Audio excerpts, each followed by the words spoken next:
Paixão de nosso Senhor Jesus Cristo segundo João. Naquele tempo, Jesus saiu com os discípulos para o outro lado da torrente do Cedrom. Havia aí um jardim, onde ele encontrou com os discípulos.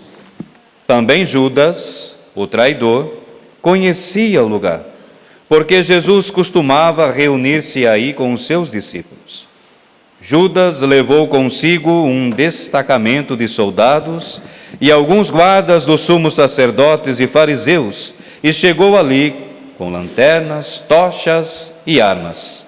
Então Jesus, consciente de tudo o que ia acontecer, saiu ao encontro deles e disse: A quem procurais? Responderam: A Jesus, o Nazareno. Ele disse: Sou eu. Judas, o traidor, estava junto com eles. Quando Jesus disse: Sou eu, eles recuaram e caíram por terra. De novo lhes perguntou: A quem procurais? Eles responderam: A Jesus, o Nazareno. Jesus respondeu: Já vos disse que sou eu. Se é a mim que procurais, então deixai que estes se retirem. Assim se realizava a palavra que Jesus tinha dito: Não perdi nenhum daqueles que me confiaste. Simão Pedro, que trazia uma espada consigo, puxou dela e feriu o servo do sumo sacerdote, cortando-lhe a orelha direita. O nome do servo era Malco. Então Jesus disse a Pedro: Guarda a tua espada na bainha.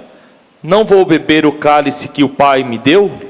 Então os soldados, o comandante e os guardas dos judeus prenderam Jesus e o amarraram. Conduziram-no primeiro a Anás, que era o sogro de Caifás, o sumo sacerdote naquele ano. Foi Caifás que deu aos judeus o conselho: É preferível que um só morra pelo povo. Simão Pedro e um outro discípulo seguiam Jesus. Esse discípulo era conhecido do sumo sacerdote e entrou com Jesus no pátio do sumo sacerdote. Pedro ficou fora, perto da porta. Então o outro discípulo, que era conhecido do sumo sacerdote, saiu, conversou com a encarregada da porta e levou Pedro para dentro. A criada que guardava a porta disse a Pedro: Não pertences também tu aos discípulos desse homem? Ele respondeu: Não. Os empregados e os guardas fizeram uma fogueira e estavam se aquecendo, pois fazia frio. Pedro ficou com eles, aquecendo-se. Entretanto, o sumo sacerdote interrogou Jesus a respeito de seus discípulos e de seu ensinamento. Jesus lhe respondeu: Eu falei às claras ao mundo. Ensinei sempre na sinagoga e no templo, onde todos os judeus se reúnem. Nada falei às escondidas. Por que me interrogas? Pergunta aos que ouviram o que falei. Eles sabem o que eu disse. Quando Jesus falou isso, um dos guardas que ali estava deu-lhe uma bofetada, dizendo: É assim que respondes ao sumo sacerdote? Respondeu-lhe Jesus: Se respondi mal, mostra em quê. Mas se falei bem, por que me bates? Então, Anás enviou Jesus amarrado para Caifás, o sumo sacerdote.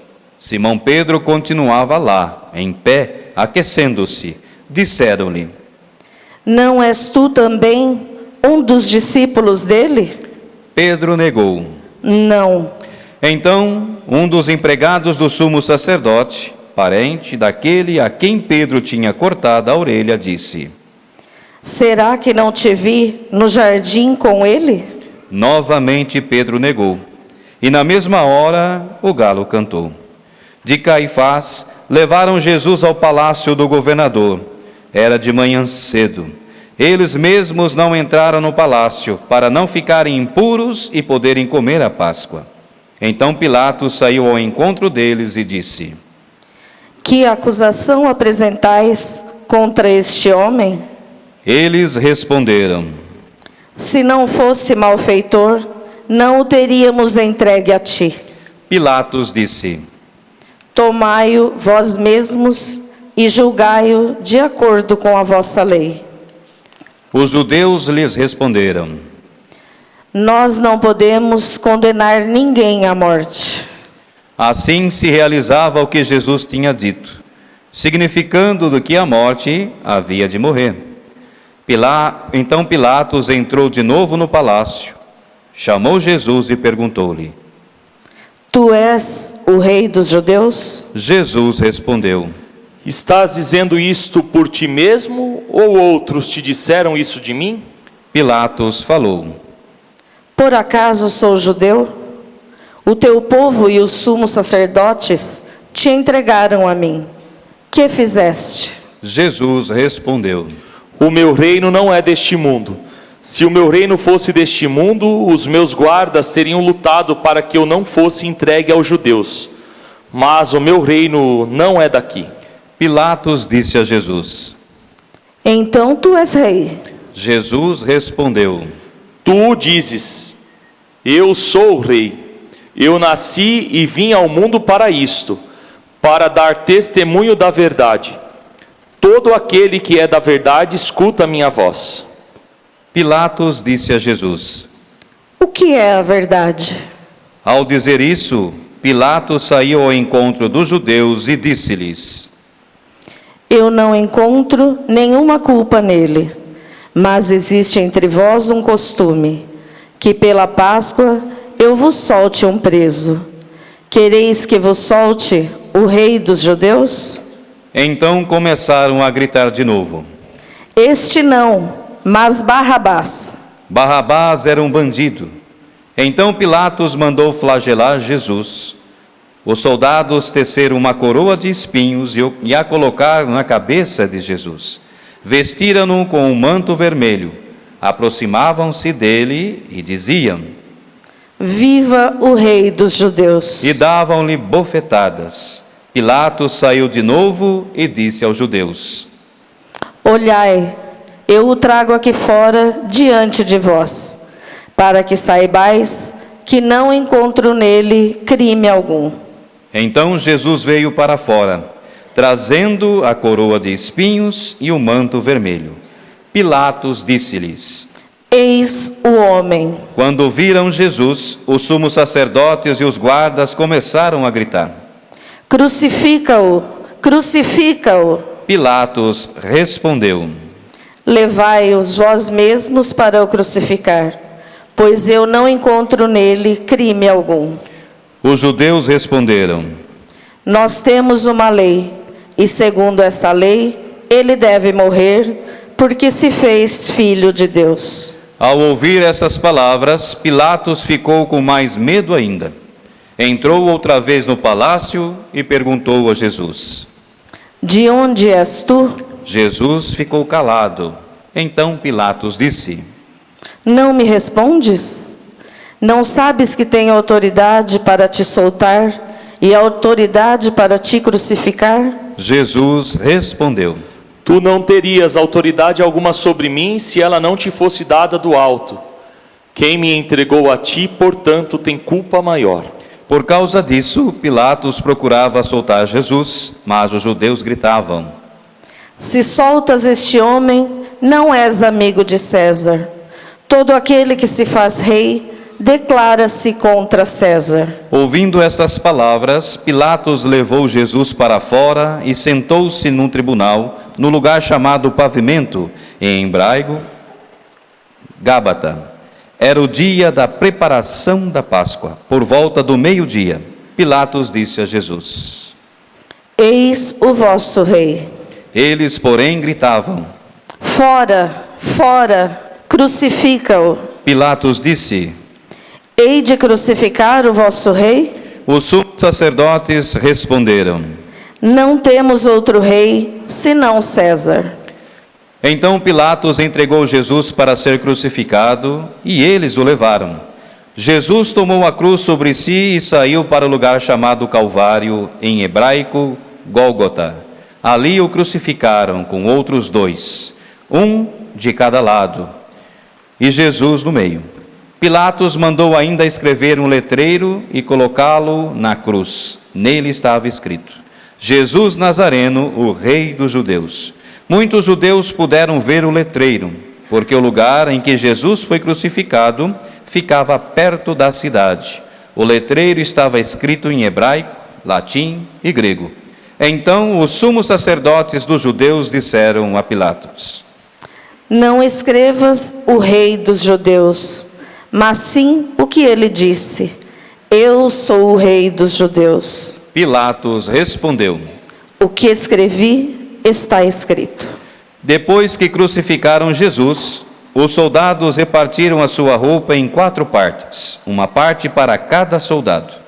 Quanto à túnica, esta era tecida sem costura, em peça única de alto a baixo. Disseram então entre si: Não vamos dividir a túnica. Tiremos a sorte para ver de quem será. Assim se cumpria a escritura que diz: Repartiram entre si as minhas vestes e lançaram sorte sobre a minha túnica. Assim procederam os soldados. Perto da cruz de Jesus estavam de pé a sua mãe, a irmã da sua mãe, Maria de Cleofas e Maria Madalena. Jesus, ao ver sua mãe e ao lado dela o discípulo que ele amava, disse à mãe: Mulher, este é o teu filho. Depois disse ao discípulo: Esta é a tua mãe. Dessa hora em diante, o discípulo a acolheu consigo. Depois disso, Jesus, sabendo que tudo estava consumado, e para que a Escritura se cumprisse até o fim, disse: Tenho sede. Havia ali uma jarra cheia de vinagre. Amarraram numa vara uma esponja embebida de vinagre e levaram-na à boca de Jesus. Ele tomou o vinagre e disse: Tudo está consumado. E, inclinando a cabeça, entregou o Espírito. Os que puderem se ajoelham, se não, uma breve inclinação, uma profunda inclinação.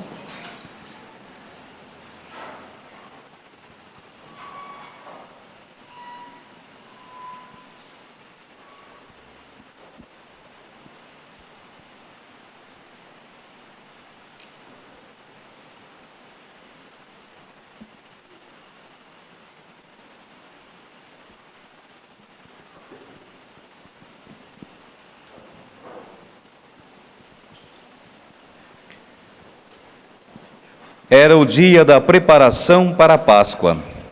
Os judeus queriam evitar que os corpos ficassem na cruz durante o sábado, porque aquele sábado era dia de festa solene. Então pediram a Pilatos que mandassem quebrar as pernas aos crucificados e os tirasse da cruz. Os soldados foram e quebraram as pernas de um e depois do outro, que foram crucificados com Jesus. Ao se aproximarem de Jesus e vendo que já estava morto, não lhe quebraram as pernas. Mas um soldado abriu-lhe o lado com uma lança, e logo saiu sangue e água. Aquele que viu dá testemunho, e seu testemunho é verdadeiro. E ele sabe que fala a verdade, para que vós também acrediteis. Isso aconteceu para que se cumprisse a Escritura que diz: Não quebrarão nenhum dos seus ossos. E outra Escritura ainda diz: Olharão para aquele que transpassaram. Depois disso, José de Arimateia, que era discípulo de Jesus, mas às escondidas, por medo dos judeus, pediu a Pilatos que tirasse o corpo de Jesus. Pilatos consentiu. Então José veio tirar o corpo de Jesus. Chegou também Nicodemos, o mesmo que antes tinha ido de noite encontrar-se com Jesus. Levou uns 30 quilos de perfume feito de mirra e aloés. Então, tomaram o corpo de Jesus e envolveram-no com os aromas em fachos de linho, como os judeus costumam sepultar. No lugar onde Jesus foi crucificado, havia um jardim, e no jardim um túmulo novo, onde ainda ninguém tinha sido sepultado. Por causa da preparação da Páscoa, e como o túmulo estava perto, foi ali que colocaram Jesus. Palavra da salvação.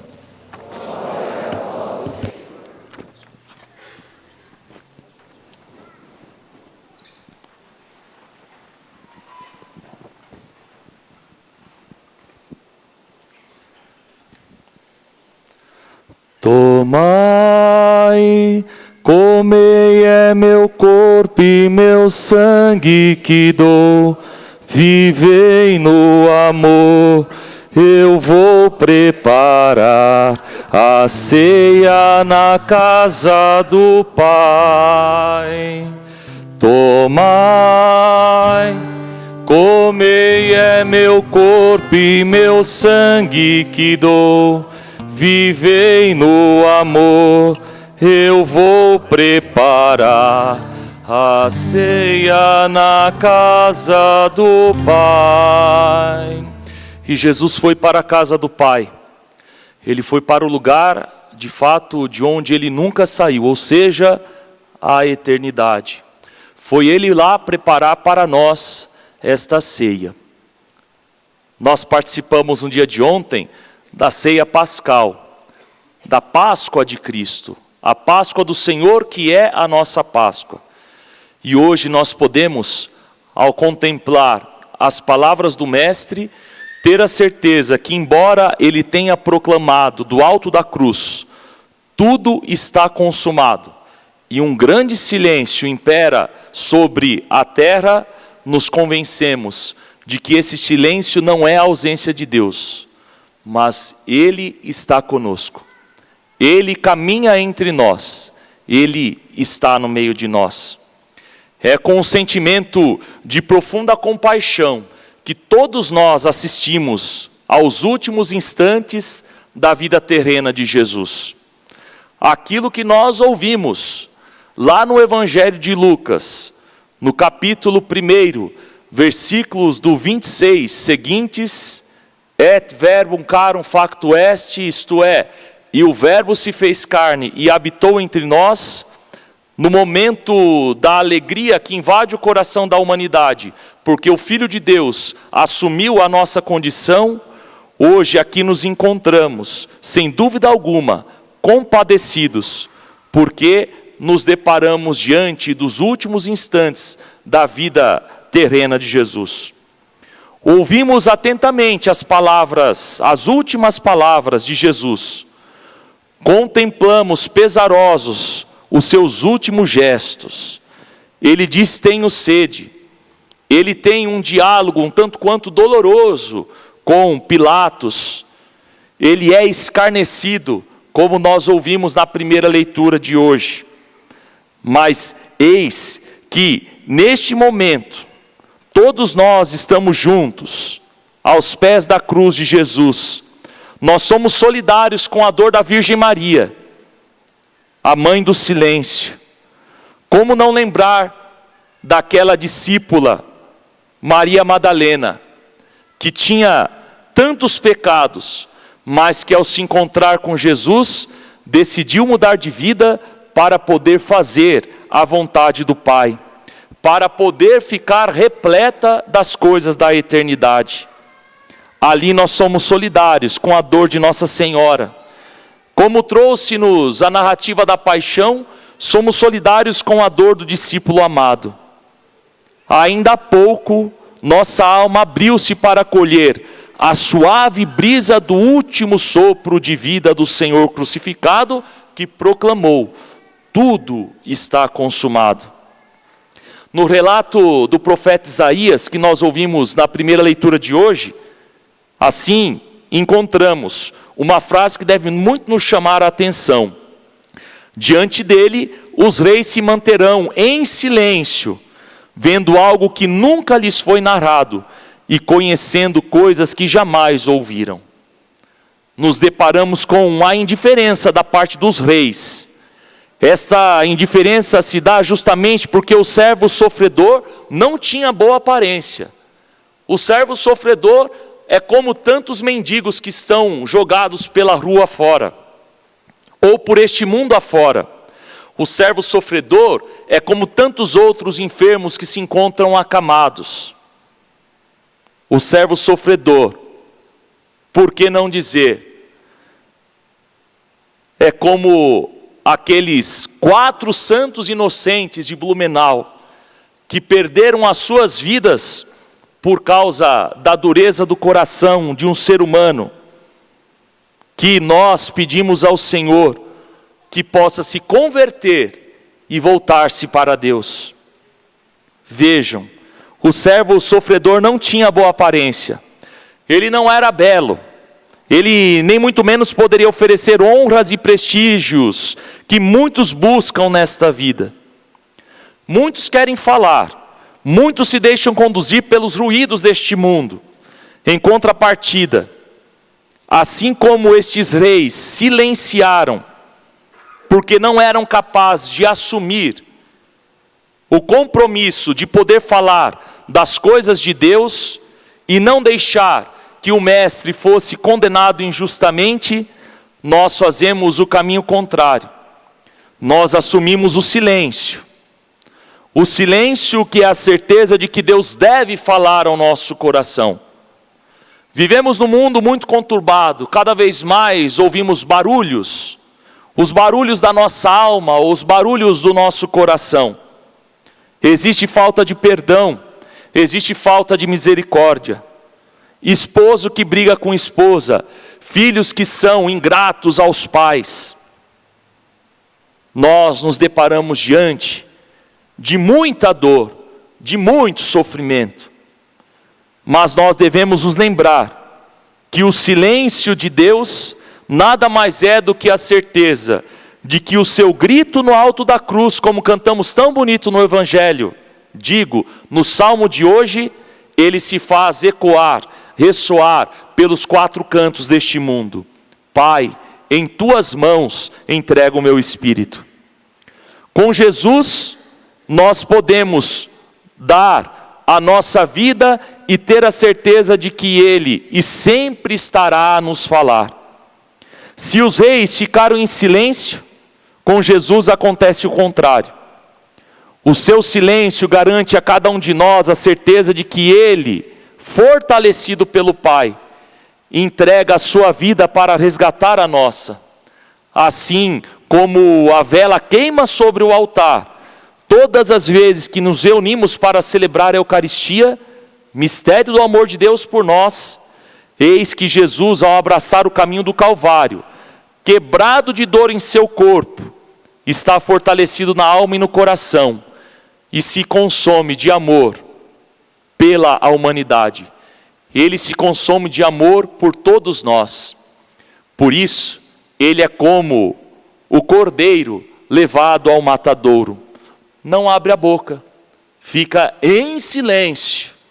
Chega dessa igreja que cada vez mais está preocupada em falar, falar e falar. Nós devemos ser esta igreja que é de Cristo, que cala-se para poder ouvir a sua voz. Nós somos chamados a ouvir a voz de Deus. Deus que fala constantemente a nós. Deus que falou através de Jesus, quando no alto da cruz, o Mestre, todo ensanguentado, por causa de nossas faltas, dos nossos pecados, disse ele: tudo está consumado, tudo está entregue, não há mais nada a dizer. A palavra da vida foi sentenciada ao silêncio. Não nos resta agora outra coisa senão adentrarmos neste mesmo silêncio, como sinal do nosso mais profundo desejo de permanecer sempre com o Senhor, também na sua morte. Você que aqui está e tantos outros que rezam conosco através de seus santuários domésticos, façamos a experiência de ficar em silêncio alguns segundos.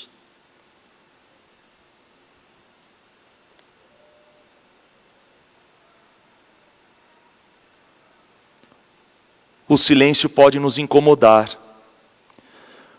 O silêncio, por vezes, chega a nos trazer como que uma convicção de que fomos criados para falar e para fazermos barulhos. Ou para fazermos barulho. Não. O silêncio nada mais é do que um sinal, um grande sinal do nosso mais profundo desejo de permanecer unido ao Senhor. O Senhor que fala conosco, principalmente quando nós estamos vivendo a experiência da dor, a experiência do sofrimento humano. Silenciemos, deixemos que o nosso coração repouse por alguns instantes na paz do Senhor morto, mas que não está morto, não morre mais, ou melhor dizendo, Ele morreu, mas Ele ressuscitou. Nenhuma palavra humana alcança a altura de tão grande e sublime mistério. A sabedoria humana jamais será capaz de compreendê-lo. Como pode alguém morrer por outra pessoa? Isso é possível porque, como nós mesmos vimos e ouvimos na liturgia da Quinta-feira Santa, isto é, ontem, o Senhor nos deixou este mandamento. Se não me falha a memória, o Evangelho de João, no capítulo 13, versículos do 1 ao 15. Façais vós a mesma coisa, para serdes reconhecidos como os meus discípulos. Tirou ele o manto que é sinal de sua realeza, o sinal do seu poder. Se revestiu ele do avental, que é sinal do serviço. Mesmo estando ele de avental, nunca perdeu o seu poder, porque o seu poder vinha do Pai, e portanto ele com o Pai é um e o Espírito Santo. E esta relação de comunhão perfeita da Trindade, nela nós podemos encontrar mais do que respostas, mais forças para continuarmos a nossa caminhada, sem desanimar, olhando sempre para o Senhor. Meus irmãos e irmãs, aqui nós temos neste santuário como guardiã Rita de Cássia. Ela traz nas suas mãos a cruz, porque ela tem a plena certeza de que é desnecessário explicar a paixão. Ela assume tamanho mistério, ela faz questão de viver com disponibilidade o chamado de Deus. Em Maria, no discípulo amado, em Maria Madalena, com certeza, Santa Rita e todos nós estávamos presentes, quando nosso Senhor diz à Virgem: mulher, eis o teu filho, filho, eis a tua mãe. Santa Teresa de Jesus, a grande guardião do Carmelo, ela deixa bem claro que na relação com Deus, o melhor aproveitamento da alma não consiste em pensar muito, mas em amar muito. Eu acredito que é isso que vai acontecer no momento do nosso juízo particular.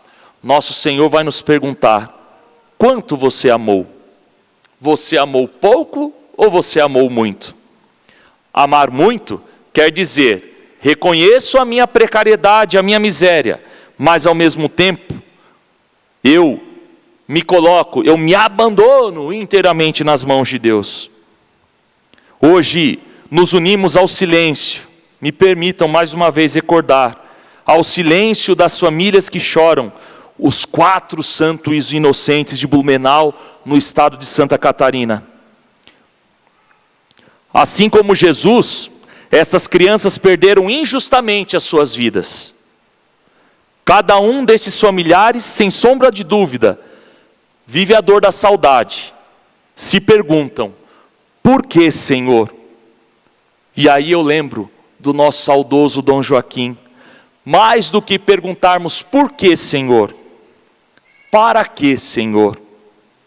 Se logo depois da festa do Natal nós celebramos os santos inocentes, aqueles que Herodes mandou matar porque estava com inveja, com ciúmes, eis que desde a última quarta-feira nós podemos ter a plena certeza de que aquelas 4 crianças mortas inocentemente fazem parte do grupo destes santos inocentes. Elas intercedem por nós. Nós unimos a dor de seus familiares e por que não dizer também a nossa dor, uma vez que todos nós ficamos estarrecidos, transtornados com tamanha crueldade à dor, à cruz do Senhor. Eis que esses familiares tentam encontrar respostas em tantas coisas, em tantas pessoas, em tantos lugares. Assim como eles, nós temos os nossos questionamentos. Nós passamos por situações muito complicadas. E o que podemos fazer? Nós devemos contemplar o Cristo crucificado e ter a certeza de que na dor dele podemos unir a nossa dor. E assim, o nosso silêncio se torna uma oferta agradável nas mãos daquele que, ao proclamar tudo está consumado, nos garante que temos um sumo sacerdote capaz de se compadecer de nossas fraquezas, como nós ouvimos na carta aos Hebreus. Hoje, já nas primeiras horas do dia, tive a alegria de receber da Cristina Castilho algo que pôde traduzir muito bem o momento que estamos celebrando. Diz assim: no calabouço da solidão, o Senhor aguardou, com divina paciência e obediência ao seu sacrifício, de salvação por amor de nós. No silêncio, Ele aguardou tudo, para que assim, nosso coração pudesse ser atingido pela sua salvação. Possamos corresponder a este amor que nos faz proclamar, sim, a cruz é palavra de amor, é gesto de caridade, é certeza de eternidade. Façamos todos juntos, devotos de Santa Rita, você que reza comigo pelas mídias digitais do nosso santuário, façamos todos juntos um momento de silêncio como expressão sincera, nossa, ou digo, de nossa mais profunda comunhão com a morte de Jesus. Nós não estamos tristes, porque Jesus não está morto, Ele está vivo. Mas nós silenciamos, porque nós queremos ouvir a voz dEle. Permitamos ouvir o silêncio escandaloso do Calvário. Um grande silêncio pairou sobre a terra. É um silêncio pleno de escândalo, porque um inocente foi morto injustamente. Silenciemos. Silenciemos também em nossa solidariedade a todas as vítimas da violência, da injustiça, da opressão, da guerra, a todos que continuam ceifando tantas vidas inocentes. Tudo é cruz quando o humano padece, tudo. Nós temos a nossa cruz. Se queremos ganhar o céu, renunciemos à nossa própria vida para seguir o Senhor. Tomemos a nossa cruz e sigamos de coração a Ele que nos chamou. Peçamos ao Senhor que Ele tenha misericórdia de nós, que na sua infinita bondade Ele se compadeça dos nossos sofrimentos, dos nossos pecados, e Ele nos dê a alegria de, já aqui na terra, alcançarmos o céu. A Jesus que proclamou, tudo está consumado, e nos dá a certeza de que a palavra do silêncio é para que nós possamos ganhar o céu, louvor e glória, pelos séculos dos séculos.